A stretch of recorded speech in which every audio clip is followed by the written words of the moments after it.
खलीजी खित्ते में ईरान और इसराइल के दरमियान कशीदगी ने स्टॉक मार्केट्स को हिला कर रख दिया है। इस हफ्ते के आगाज में पहले ही रोज कतर की स्टॉक मार्केट ने खुलते ही एक दबाव महसूस किया। बेंचमार्क इंडेक्स में 3.3% कमी रिकॉर्ड हुई। कतर नेशनल बैंक के हिस्से सबने देखा 3.7% नीचे आए।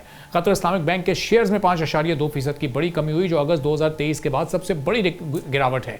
इसी तरह यूएई ने अबू धाबी और दुबई स्टॉक एक्सचेंजेस को 2 और 3 मार्च के लिए 2 रोज के लिए बंद कर दिया। रेगुलेटर का कहना है कि यह कदम खित्ते में कशीदगी के पेश नज़र उठाया गया है। अब ईरान की जवाबी मिसाइल और ड्रोन कार्रवाइयों ने इन्वेस्टर्स में एक खौफ भी पैदा किया है। बढ़ती हुई गैर यकीनी सूरत हाल से इन्वेस्टर्स मार्केट से एग्जिट कर रहे हैं, जिससे मार्केट में शदीद मंदी का और मजीद मंदी का खदशा है। पाकिस्तान स्टॉक एक्सचेंज में मशरिक़ वस्ता जंग से पहले भी एक गैर मामूली गिरावट देखने में आई थी, लेकिन अब खित्ते में जंगी सूरत हाल और मशरिक़ वस्ता में कशीदगी ने इन्वेस्टर्स को मजीद खौफ में मुब्तला किया है। पीर के रोज़ जब हफ्ते का पहला रोज़ था तो मार्केट का आगाज़ ही मनफी रुझान से हुआ। कारोबार के आगाज़ से 100 इंडेक्स बहुत ज़्यादा दबाव में दिखाई दिया। कारोबारी दिन के अख्ताम पर हमने 100 इंडेक्स में 16,000 से ज़ायद पॉइंट्स की कमी पहले ही दिन देखी, और ये एक ही दिन में तकरीबन 10% से ज़्यादा की गिरावट बनती है, जो किसी भी स्टॉक मार्केट के लिए एक बहुत बड़ा झटका समझा जाता है। फिर 100 इंडेक्स हमने देखा गिरकर 1,51,000 की सतह पर आया, जो कि 6 माह पुरानी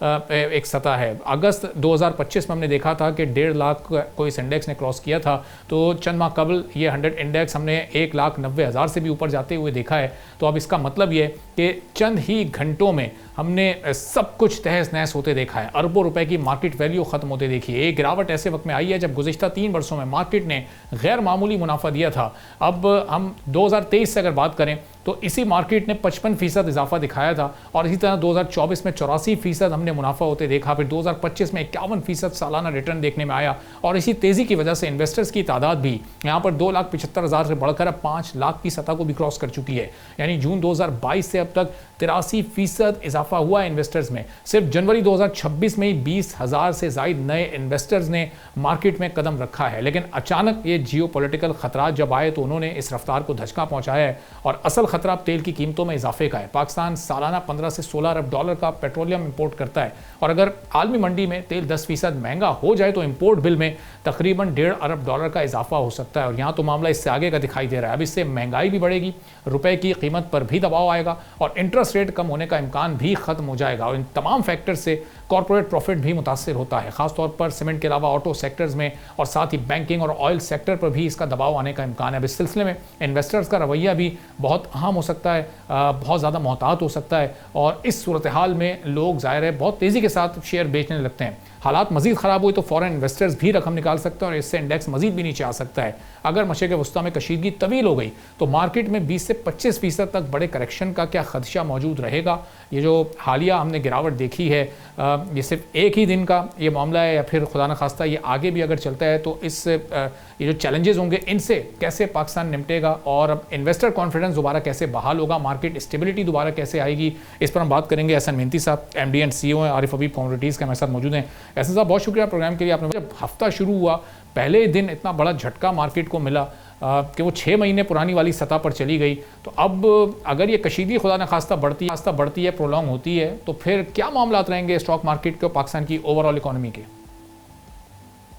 मार्केट के अंदर एक तो ये वॉर का इम्पैक्ट हम देख रहे हैं, दूसरा हमारा CPI इन्फ्लेशन जो 6.8% आया, और फिर तीसरा हम देखें तो IMF की जो टीम जो यहाँ से चली गई, और जाहिर है उसकी रिक्वायरमेंट ये थी कि हम ये $2 बिलियन का जो है वो UAE का लोन है, इसका जो 2 मंथ्स का रोल ओवर लिया है, इसको हम एनुअल बेसिस पर लेकर जाएं। तो आई थिंक कि ये 4-5 एस्पेक्ट्स एक साथ मार्केट पर इम्पैक्ट किए, जिसकी वजह से अगर आप कंपेयर करें तमाम गल्फ मार्केट्स के, या सारी यूरोपियन मार्केट्स के, या फिर US मार्केट जो अब खुलने लगी है, वहाँ पे करेक्शन जो है 2-3% से मैक्सिमम, उससे ज़्यादा नहीं गया है। बट पाकिस्तान मार्केट में 10% तकरीबन मार्केट ने प्लंज लिया है, जिसका मतलब ये है कि मार्केट कैपिटलाइजेशन तकरीबन $6 बिलियन से कम हुई है।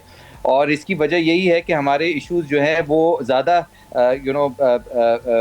सरगर्म में हैं, जिसमें हमने पॉलिटिकल अनसर्टेनिटी तो देखी थी, लेकिन इस वक्त हम सिक्योरिटी अनरेस्ट देख रहे हैं जो कि अफगान बॉर्डर पे चल रहा है।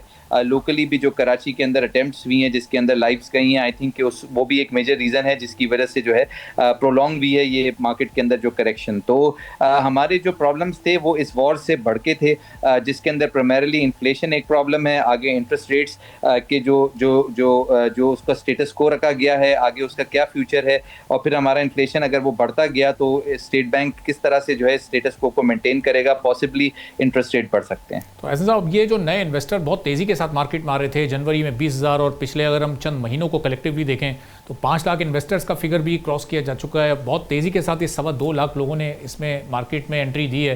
तो अब ये ज़ाहिर सिलसिला बड़ा मुतासर हो जाएगा, बहुत ज़्यादा लोग मोहतात हो जाएंगे, तो मार्केट का वॉल्यूम भी इससे कुछ नीचे जा सकता है। लेकिन ये एक अपॉर्चुनिटी भी है, नंबर ऑफ इन्वेस्टर्स जो हैं वो तो बड़े थे और हमने देखा 20,000 से ज़्यादा जो है वो जनवरी के मंथ के अंदर आए। आई थिंक कि नंबर ऑफ इन्वेस्टर्स बढ़ेंगे, चूंकि इतनी मेजर करेक्शन जब मार्केट में आती है तो बाइंग अपॉर्चुनिटी भी आती है और मार्केट जो है वो एक रिकवरी भी लेती है एक सर्टेन टाइम के बाद। तो मोस्ट प्रॉब्ली ये जो दो खबरें हैं जिसमें आईएमएफ टीम का जाना और आई थिंक कि जो $2 बिलियन का रोल ओवर है यूएई के साथ, आई थिंक कि ये इस वक्त इम्पैक्ट कर रहा है सेंटिमेंट्स को। कुछ करेक्शन ये दे सकता है, बट इवेंचुअली हमें देखना है कि ये वॉर जो है कितनी प्रोलॉन्ग होती है। इसमें नंबर ऑफ इन्वेस्टर्स आ भी सकते हैं क्योंकि मार्केट में अपॉर्चुनिटी मिलती है। वही जो शेयर्स महंगे थे 10%, वो अब सस्ते मिल रहे हैं 10-15%।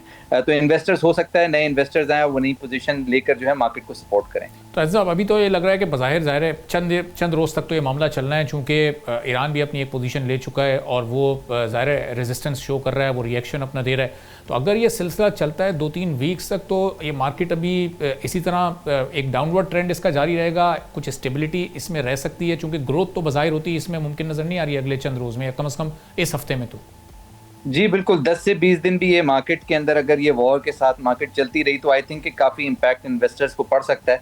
बट द सेम टाइम जो है इन्वेस्टर्स जो लॉन्ग टर्म अगर वो सोचें तो अच्छे डिविडेंड यील्ड्स हैं, मार्केट जो है 7 के मल्टीपल पर आ गई है, जो ट्रेडिशनली मार्केट जो है वो 12 या 14 के मल्टीपल पर चलती थी। तो आई थिंक कि काफ़ी ज़्यादा चांसेस हैं कि फॉरेन इन्वेस्टर भी रुक करे। बट अनफॉर्चुनेटली जो हमारा जो इकोनॉमिक डेटा है ज़ाहिर है उसके अंदर हमें देखना है कि आईएमएफ के प्रोग्राम को ये ट्रांच के अंदर जो हमें मिलेगी उसके अंदर हम कौन से प्लान्स देते हैं आईएमएफ को, जिसमें $400 बिलियन रुपए का जो है शॉर्टेज है टैक्स कलेक्शन का, और ज़ाहिर है हमें ये रोल ओवर का इशू भी सॉल्व करना है। तो आई थिंक ऐसे रीजनल अनसर्टेनिटी के टाइम पर ऐसे जो पॉजिटिव एक्सपेक्टेशंस को रखना काफ़ी ज़्यादा जो है वो चैलेंजिंग रहेगा। But the same time we are expecting कि नए इन्वेस्टर्स आएंगे और मार्केट को इन लेवल्स पर सपोर्ट करेंगे।